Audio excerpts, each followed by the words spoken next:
এই হচ্ছে মুরগি। মুরগি দিয়ে আজকে আমি খেপসা রান্না করব।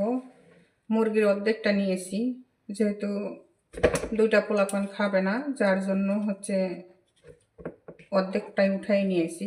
খেপসা রান্না করব। আর খেপসা কিভাবে রান্না করব, মুরগিটা কিভাবে তৈরি করব দেখেন। এই যে এখন আমি মুরগিটা কেটে নিব। এই তো আমার মুরগি কেটে নেওয়া শেষ। এখন আমি এখানে রেখে এখন ধুয়ে নিব। এই হচ্ছে এখন মুরগি ধুয়ে নেওয়ার পালা।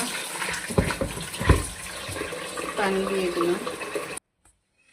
আমার মুরগি ধুয়ে নেওয়া শেষ।